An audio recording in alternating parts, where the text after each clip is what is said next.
কিছু ভালোবাসাতে আজ মন ভোলাতে হবে বলো কার? কারো নয় শুধু সাপের ছোবল আর এই চিতার খাবল যেখানে পড়বে 2.5 কেজি মাংস তুলে নেবে। জাতগগ্ন হাঁটুর নিচে ছোবল মারে না, মারে মাথা থেকে 6 ইঞ্চি নিচে।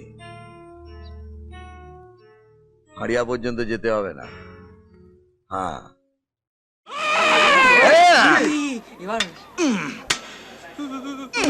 এই বয়সে কেউ দুবেলা রান্নাও করে না, এই বয়সে কেউ রাত জেগে বসে থাকে না। জি বাংলা সিনেমা হোক না একটু ম্যাজিক।